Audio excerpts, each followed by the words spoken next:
for eternity. Ce sont des valeurs qui demeurent. Ni ibintu bibaho. These are values that are established. Impamvu igicu cyari imbere y'Abisirayeli. The reason why the cloud was before the Imana Israelites, yashaka kubigisha kuri ibi bintu bitatu. God wanted to teach them about these three things. Igishu. The cloud. Igishu. The cloud. Yari materiel didactique.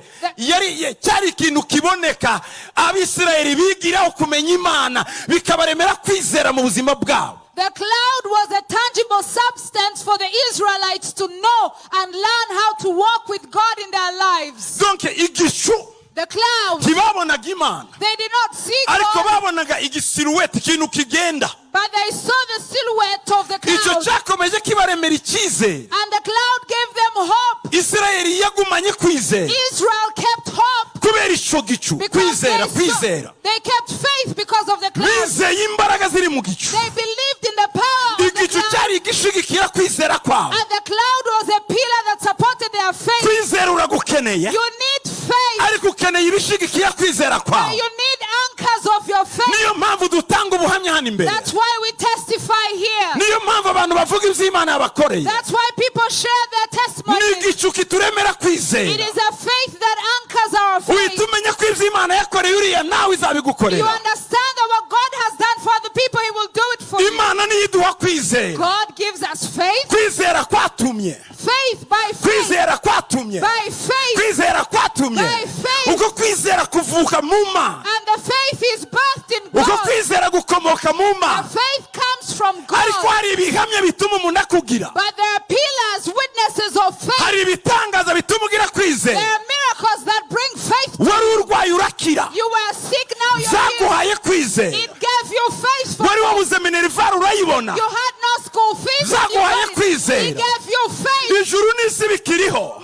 As long as heaven and Kwizera earth is there, kuzagumaho. faith will dwell. Kuko Imana izakomeza yerekana ibi bihamya bituma kwizera kwawe gushigikirwa. Because God will always give these witnesses to support and anchor your faith. Hallelujah. Hallelujah. Hallelujah. Hallelujah. Turi abagabo bo kwizera. We are witnesses of faith. Ngo nubwo tubura inshuti tugumane ukwizera. We may lose everything, but we will keep faith. Nubwo twabura akazi tugumane We may kwizera. lose friends and jobs, but we will keep Nubwo faith. twabura icyubahiro tugumane We kwizera. may lose honor and glory and respect, but we will keep faith. Nubwo twatakaza byose tugumane kwizera. Even if we lose everything, let us keep the Imbere faith. yacu hari igicu There is a cloud before us kitwemeza ko n'ibindi tuzabishobora. that shows us that everything else we will Bibiri reach. yavuga ngo The Bible says, ngo bene data. beloved Ngo bene brothers, data. brethren, Ngo sinshaka ko mutamenya I don't want you not to know ko basogokuruza that the bari fathers munsi ya cya gicu were under the kandi cloud bose baciye muri ya nyanja and they yigabanije. were all crossed into the sea. Hatari igicu inyanja ntiyigabanya. Without the cloud, the sea will not part. Niba igicu gishobora kugabanyamo inyanja, If the sea can be parted by the ibyo cloud, biguhesha kumenya ko n'indi nyanja muzahura imbere nayo this will show you izacikamo. that even Ese niba ndavugana n'abazima muri bazima? Are you alive? Are you alive? Muri bazima? Muri bazima? Hallelujah! hallelujah, Hey! that gives you hope that every other circumstance you will encounter, the cloud will lead you to cross it because the Red Sea parted in the first place. Farawo araje Pharaoh came n'ingabo ze. with his army, Abisirayeli bari imbere y'inyanja and the Israelites were before him, kandi noneho yarahiye and he had sworn ngo ubundi narababembereje bariya bantu. that I was kind to them. Bati noneho But now, sinongera kwenegosa na Mose. I will not negotiate Mwa with ngabo Moses. zanjye we, My murasa armies, umuntu wese mubona, you will shoot mwica everyone umuntu you wese see, mubona. kill everyone Nibyo you see. Farawo yari yashizemo. That's what Pharaoh had Abisirayeli said. bari imbere And y'inyanja the Israelites na were cya before gicu the kirahagaze. sea, and the cloud Dore imbaraga z'igicu, and the power of dore the imbaraga cloud, z'igicu the power of the cloud bicamo inyanja kabiri, parted the sea bicamo into, inyanja kabiri. parted the sea Ibyo into, byongeye gutuma kwizera kwabo gukomera. built their faith. Imana ntiyaciyemo inyanja God did not part kugira ngo the bambuke sea gusa, for them to cross on. yayiciyemo kugira ngo bamenye ko n'izindi nyanja n'utunyanja natwo tuzacikamo. He did it so that every other challenge, every other sea, every water body will part.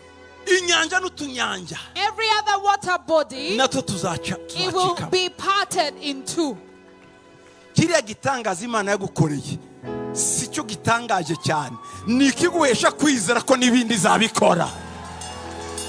The miracle that God performed in your life wasn't just for its sake, but to build your faith, to believe for other miracles of what God will do. If God is your number one priority, always be close to Him. Never forget Him, even when you... ngo bitatu bizagumaho. 3 things will last. Kwizera. Faith.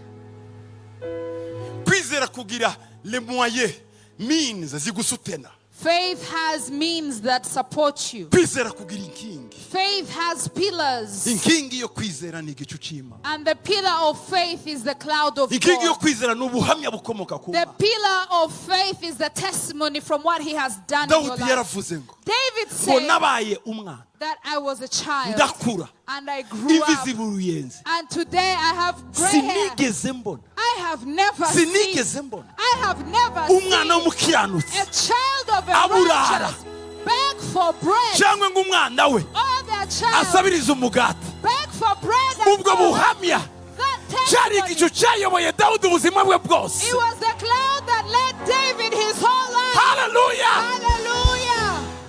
Igihe cyose yahuraga n'ibibazo Every time he had problems, yamenyaga Imana yamurinze, he would remember the God who kept him. yamenyaga Imana He yamugaburiye. would remember the God that fed him. Ndagira ngo ugire ikintu umuhamya, I want you to be a witness to something. ubuhamya Can you look at your ari gufata testimony igicu as that bukubera cloud? igicu. Let your testimony naho be ubona the cloud. byakomeye, Where it is difficult, harya ubona byakomeye, where it is tough, wibuke icyo gicu cyakoze mu buzima remember bwawe, what the cloud did in your life. wibuke kuyoborwa n'igicu ibyakoze. Remember what it meant to be led by the cloud.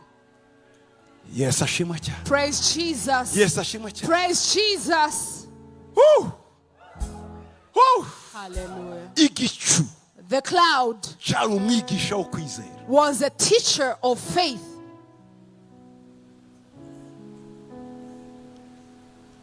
Cyari umwigisha wo kwizera.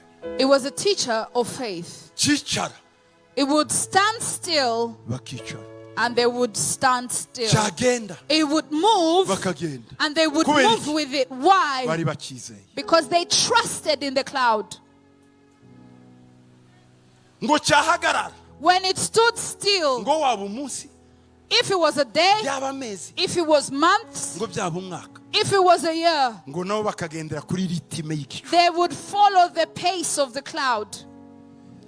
Si ngombwa ngo usombere muri depression, winjire mu bibazo biguhangayikisha. No, igicu iby'Imana yagukoreye cyagihe. Imana ntiyahindutse, Imana ntiyahindutse mu buzima bwawe, kandi umugambi wayo ntiwahindutse mu buzima bwawe n'umunsi n'umwe. You do not need to lose yourself in depression because the cloud is still here. The same God who moved in your life in the past, He is still here to move in your life. Isi ntibizavaho, ijuru rikavaho, uwizera azaho ayo masezerano. Kwizera, Faith. kugira ibiryo, Faith has food. ibiryo byo kwizera, There is food for faith. ibiryo byo kwizera There is food for faith. nibyo Imana yagukoreye ejo hashize. It is what God did in your life in the past. Nutabyemera, hari ibyo Imana yamukoreye. Even those who do not believe this, they acknowledge that God once did a miracle in their life. Guhakana ukuri ntibikuraho fakite ko ari ukuri. Denying the truth does not remove facts of the truth. Guhakana ukuri Denying the truth ntibibuza ukuri kuba ukuri. does not stop the truth from being the truth. Mvuze ngo Barbara, If I say, Barbara, ndakuzi twarahuye ahantu, I know you, I met you somewhere, ukambwira ngo ya, and you deny having met me, isaha, the hour, igihe, time, umunsi, a day, ni umuhamya.